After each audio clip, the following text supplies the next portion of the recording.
Hi guys. Welcome back to RT Share Tea, where respiratory therapists live out loud with me, your host, Linda Fry, the Asthma Lady.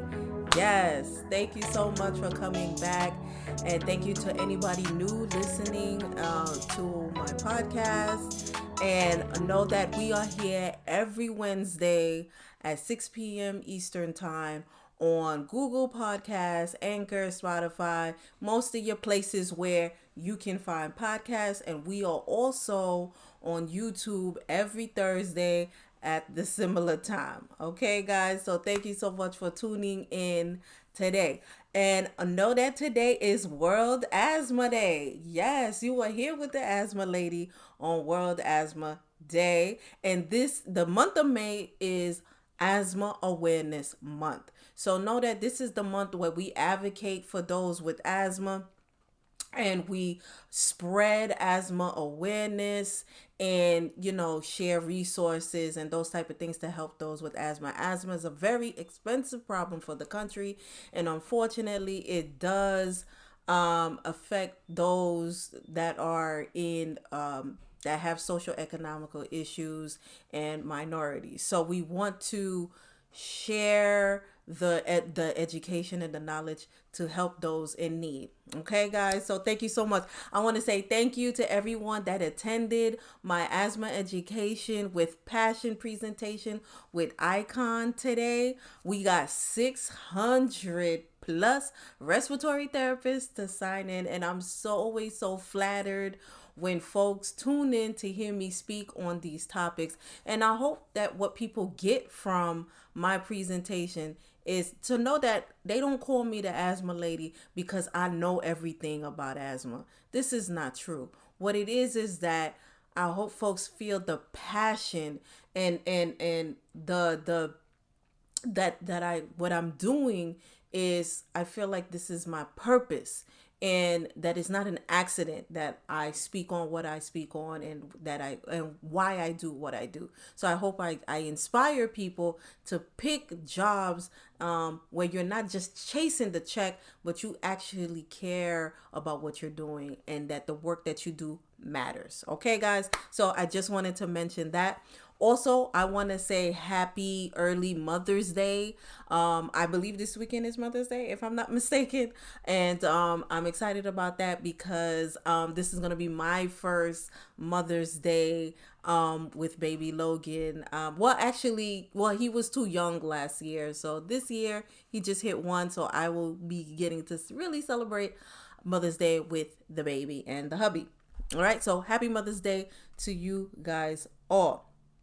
And let me know. So the topic that we are speaking on today is to continue to piggyback off spring cleaning being an ideal time for asthma patients to do home environmental assessing their home for asthma triggers. And you let me know what you want to hear next, because I'm pretty much ending this series, and I'll thinking about doing the next topic, even though this is Asthma Awareness Month. Since I've been talking about asthma for the past couple of weeks now, I've been thinking about maybe speaking on motherhood and being a respiratory therapist, being a new mom and a respiratory therapist, and an asthma educator. I might share my IVF story. I don't know if I have the courage yet to talk about it in the way that I want to share it with you guys, but let me know if y'all want to hear about that stuff. Let me know in the comments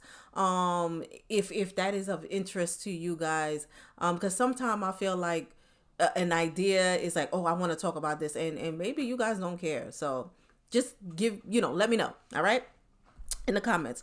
Okay, so going back to the topic for today. So today we are talking about spring cleaning and dealing with mold, and this is to piggyback off the other indoor triggers we've been speaking about for the past couple of weeks.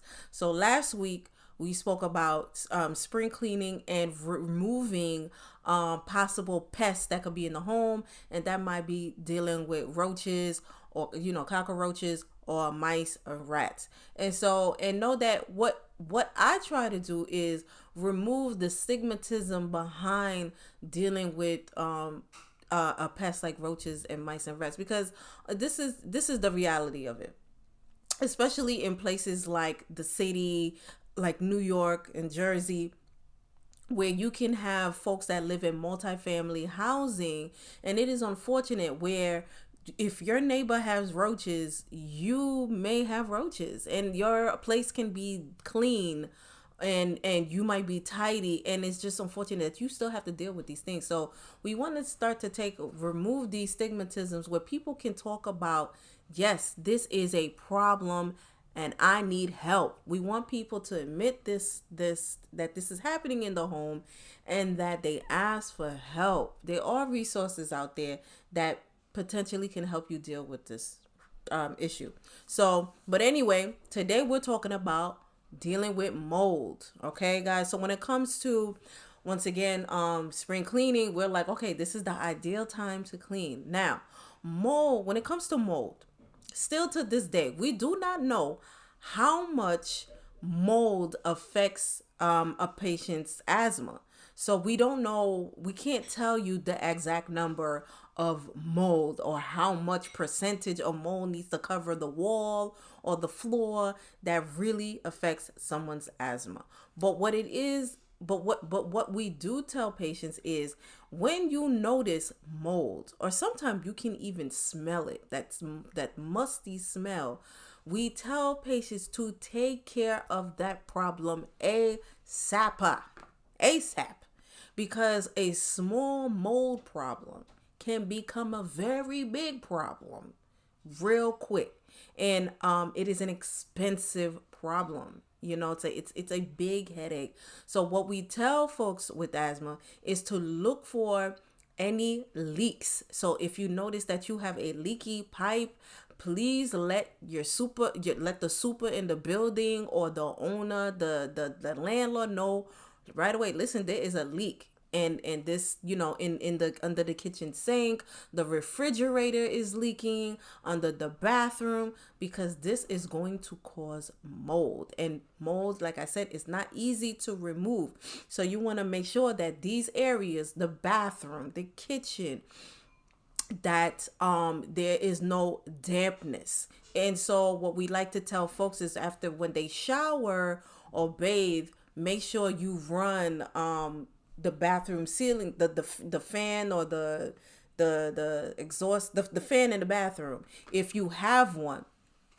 And if you don't have one, what we try to tell you is open the window. So you want to make sure that these areas are not damp. Okay, so make sure you crack the window open after you shower and you bathe, and you look for that smell. If you smell that, try to take care of it. Okay, another thing that we tell folks,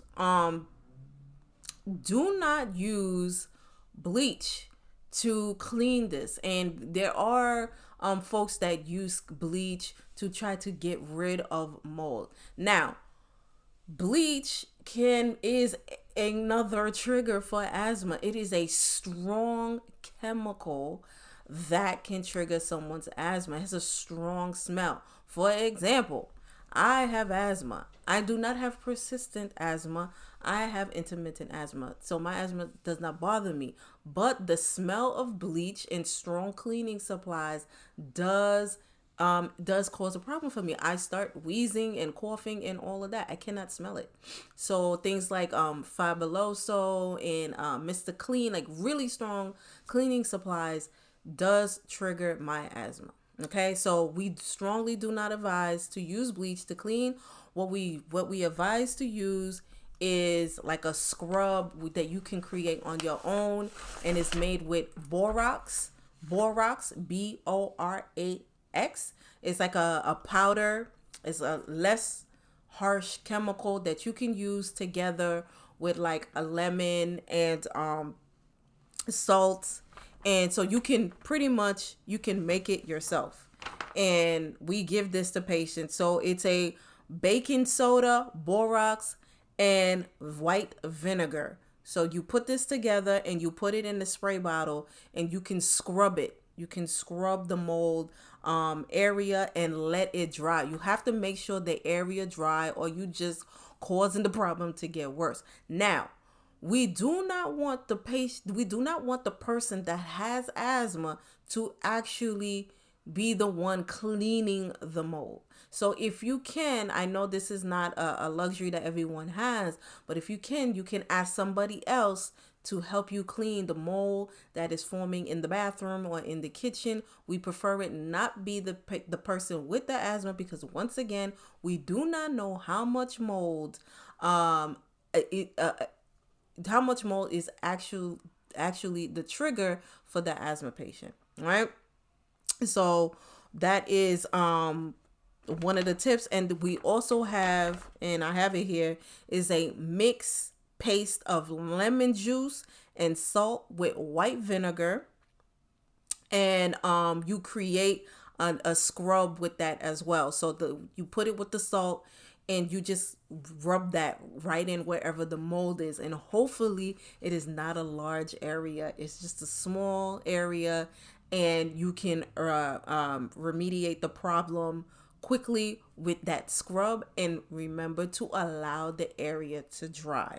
Okay, guys, so once again, you're telling patients to get to check for leaks as quick as possible. Let their landlord or their super know that this is an issue, and to get it taken care of ASAP. And this unfortunate that when we have superstorms come through, a lot of the time this is the main problem, is that these storms, they flood the basement. Someone lives in a basement apartment, they flood the basement, and they are dealing with the aftermath. They are dealing with mold behind the walls. So imagine this thing spreads all throughout the area, and then it becomes a big problem, right? And unfortunately, sometimes this is a complete gut of that basement. Okay, so yeah, so we want to make sure that we take care of the problem while it's a small problem. So we check for any leaky pipes and any standing water. So any random place in the house where water pools, you want to keep an eye on that, because that can potentially create mold in the home. So check for that, like where plants are, check your refrigerator, anything that can potentially leak. All right, guys. So yes, thank you so much for listening. I hope this helped somebody out today, and I hope you can use these tips to guide anybody that you know that has asthma, or your patients that may have asthma, right? So before I go, I just want to let you know that we have another presentation coming up for those that need CEUs. And this presentation, this seminar is about PFT and asthma. And this is with QHC Seminars. And you can go to QHCseminars.com. And the presentation is on May 21st, and it's from 9 to 5:30. You can do this from home. It comes with 8 CEUs, and it's for a good price of $109.99. All right, guys. So I hope to see you there. Your girl is busy. It's Asthma Awareness Month, so I am in demand. I know a good problem when I see one. Yes, thank you so much, guys. And remember to invest in yourself and to only compete with yesterday's version of you. All right, guys, see you next week. Bye.